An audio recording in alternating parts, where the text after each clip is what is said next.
یہ خطرہ ٹلا نہیں، بڑے خطرہ میری نظر میں بڑھ گیا ہے. پاکستان آرمی کے لیے مسئلہ یہ ہے کہ پاکستان آرمی کو بھارت کا بھی ڈر ہے کہ جنگ ہو بھی سکتی ہے ادھر سے. 4 دن انڈیا کی طرف سے آنے والے جتنے میزائل تھے کوئی جواب اس کا نہیں دیا گیا. کہتے ہیں کہ دشمن کی آپ قابلیت پہ نہ جائے، وہ قابلیت اگر اس کے پاس ہے تو نیت کسی وقت بھی بدل سکتی ہے. معاملات اتنے خطرناک حد تک چل رہے ہیں، تو نیت بدلتے دیر لگتی نہیں. اور یہ ہم نے دیکھ لیا 22 اپریل ابھی ہم پاکستان ابھی اپنے آپ کو کہہ ہی رہا تھا، سب دنیا کو بتا رہا تھا کہ بھئی ہم تو اس کی غیر جانبدار انکوائری کرانے کو تیار ہیں. انہوں نے 8 سے 10 دنوں میں تیاری کر کے پاکستان پہ باقاعدہ ہمارے انٹرنیشنل بارڈر کراس کر دیا. انہوں نے کہا کہ روٹی کھاؤ اور ورنہ گولی تو ہے ہی. یہ اس کا کیا مطلب ہے؟ اس کا مطلب ہے جیو اور جینے دو. کہیں اگر جنگ شروع ہو جاتی ہے اور ادھر سے ٹی ٹی پی بھی شروع ہو جاتا ہے، ادھر سے افغانستان بھی، پاکستان ایک بہت ہی مشکل فیز میں آ گیا. میں سمجھتا ہوں کہ خطرات بڑھے ہیں ہمارے لیے، اور وہ بھارت ابھی جب نیکسٹ ٹائم ابھی آئے گا، کب آتا ہے یہ میں نہیں کہہ سکتا، لیکن مجھے اس میں کوئی ڈاؤٹ نہیں ہے کہ بھارت پھر آئے گا. اور جب اب آئے گا تو اب شاید جتنا ابھی ہمارا نقصان ہوا، شاید اس سے زیادہ نقصان کرنے کی پوزیشن تیاری کر کے آئے گا. اس سے اللہ تعالیٰ رحم فرمائے. دیکھیے ایک ایسا کنٹری کہ جو ایٹمی پاور بن جائے اور اس کے بعد ترقی نہ کر پائے، تو یہ تو ایک بڑے ہی افسوس کی بات ہوگی. اور ہے اس کی وجہ یہ ہے کہ ایٹمی پاور بننے کا اس وقت تک آپ کو کوئی فائدہ نہیں ہوتا جب تک آپ اپنے پاؤں پر کھڑے نہ ہوں.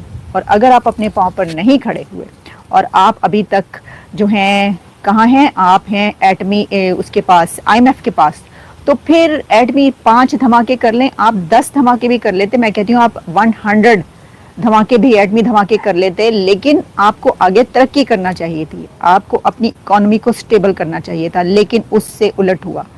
اسی کے پیرالل جب ہم دیکھتے ہیں تو ہمیں نظر آتا ہے کہ جو انڈیا ہے، انڈیا نے جب ایٹمی دھماکے کیے تو اس کے بعد ایسا نہیں ہوا کہ وہ بھی پاکستان کی طرح پیچھے چلا جائے. دیکھیں بھارت تو چوتھی اکانومی بن گیا، دنیا کی چوتھی بڑی اکانومی انڈیا بن چکا ہے. انڈیا دنیا کی 4th لارجسٹ اکانومی بن گیا ہے. ایٹمی پاور تو وہ بھی ہے. ایٹمی پاور بننے کی وجہ سے اگر آپ زوال کا شکار ہوتے ہیں یا آپ نیچے کی طرف جاتے ہیں تو پھر تو انڈیا کو بھی نیچے کی طرف جانا چاہیے تھا، اس کو بھی اتنی ترقی نہیں کرنی چاہیے تھی. لیکن ہم نے یہ دیکھا کہ اس نے ایٹمی دھماکے کیے اور اس کے بعد وہ ایک بڑی طاقت اکانومی کی بھی بن گیا. اصل میں تو جیسے میں نے کل بھی کہا تھا کہ ان ریالٹی جو ریئل پروگریس ہوتی ہے وہ تو اکانومی کی ہوتی ہے. آپ جتنے بھی سیلیبریشن کر لیں، جو بھی کر لیں، جو عوام ہیں وہ کیسے معیشت کی چکی میں پس رہے ہیں اس کو تو نہیں بھلایا جا سکتا. 2-3 تقریریں بھارت کے وزیر اعظم نے، نریندر مودی صاحب نے ایسی کی ہیں کہ جنہوں نے مطلب وہ جو کہتے ہیں نا اکھاڑ لیں گے، پچھاڑ لیں گے اور یہ کر دیں گے، انہوں نے ہلا کر رکھ دیا. مودی کی ان تقریروں نے ہلا کر رکھ دیا. کیونکہ اس سے پہلے کیا وجہ ہے؟ ایسا نہیں ہے کہ انہوں نے لینگویج جو یوز کی یا جو دھمکیاں دی پاکستان کو میں اس وجہ سے کہہ رہی ہوں، نہیں، میں اس وجہ سے نہیں کہہ رہی. میں اس لیے کہہ رہی ہوں کہ اس سے پہلے ہم نے کبھی نریندر مودی کو اس طرح بولتے، پاکستان کے خلاف کھلی دھمکیاں دیتے یا چیتاونی دیتے یا حقیقت بتاتے ہوئے ایسے نہیں دیکھا تھا. نریندر مودی نے کیا کیا؟ انہوں نے پاکستان کے جو یوتھ ہے اس کو ایڈریس کیا ہے.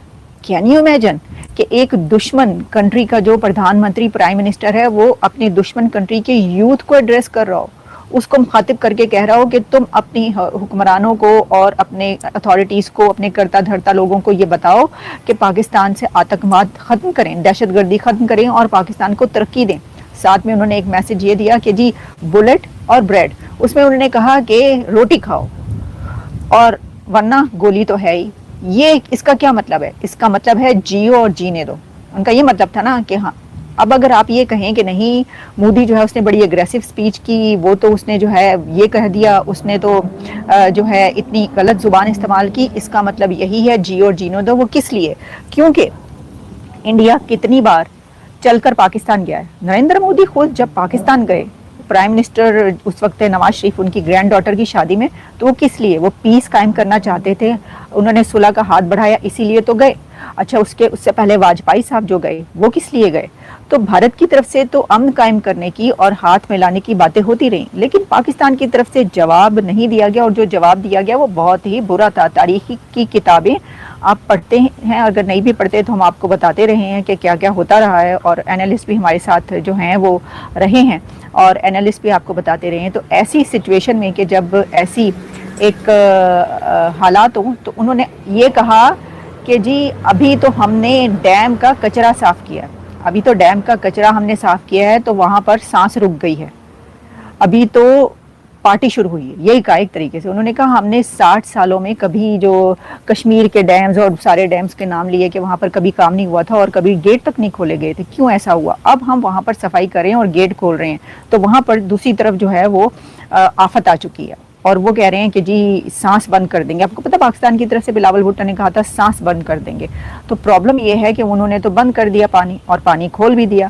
تو مودی صاحب نے یہ فرمایا ہے کہ جی اب ہم اگر ڈیم جو پانی ہے وہ روکیں گے تو مسئلہ ہے پاکستان کو, اور ہم پانی چھوڑیں گے تو وہاں پر سیلاب آئے گا. اور انہوں نے یہ اس لیے نہیں کہا کہ مسئلہ, انہوں نے کہا ایسا کریں گے ہم. آپریشن سندور ختم ہونے کے بعد ایک چیز جو کنفرم ہو گئی وہ یہ تھی کہ پاکستان انفارمیشن وارفیئر میں بھارت سے آگے ہے, اور پاکستان اپنے لوگوں کو ساتھ ہی ساتھ پوری دنیا کو جھوٹ پروسنے میں بہت ہی ماہر ہو چکا ہے, جس میں اس کی مدد کرتا ہے چائنا. اور اسی وجہ سے پاکستان نے اپنے لوگوں کو کنونس کر لیا کہ ہم نے بھارت کو ہرا دیا ہے اور بھارت کو شکست دے دی ہے, اور وہاں کے لوگ اسی بات کو سن کر جشن بھی منانے لگے. اور حالانکہ پاکستان نے جتنے بھی جھوٹ بولے تھے, بھارت نے ایویڈنس سہت سیٹلائٹ امیجز دکھائیں اور بہت سارے دوسرے ایویڈنس دے کر ان سارے جھوٹوں کا پردہ فاش کر دیا. لیکن پاکستان کے اندر جو لوگ ہیں ان کو ابھی بھی یہی یقین ہے کہ پاکستان نے بھارت کو ہرا دیا ہے, اور اسی وجہ سے پاکستان کے اندر اب یہ چرچا ہو رہی ہے کہ اگر بھارت دوبارہ آ گیا اور اس بار بھارت جب آئے گا تو ہمارا پہلے سے بھی زیادہ نقصان کرے گا, تو ایسے حالات میں ہم اپنی جنتا کو کیا بتائیں گے, اور ایسے میں جھوٹ پروسنا لگ بھگ ناممکن ہو جائے گا اور پاکستان بری طرح پھنس جائے گا, اپنے ہی لوگوں کے غصے کا شکار بھی ہو سکتا ہے اس حالات میں. اور کیونکہ پاکستان کا جو ویسٹرن بارڈر ہے وہ کافی ہیٹ اپ ہو چکا ہے, بلوچستان کے اندر کافی لمبے سمے سے ایک موومنٹ چل رہی ہے انڈیپینڈنس کی, اور اسی انڈیپینڈنس موومنٹ نے بہت ہی زیادہ رفتار پکڑ لی ہے, اور پاکستان کی آرمی وہاں پر آپریشن کرنے کی پوری تیاری کر رہی ہے. تو اسی وجہ سے یہ چرچا زیادہ ریلیونٹ ہو جاتی ہے کہ اگر اس دوران بھارت نے واپس سے آتنکی ٹھکانوں کو اسٹرائک کیا تو اس حالات میں بھارت کو جواب دینے کے لیے ہمارے پاس کوئی راستہ نہیں ہوگا.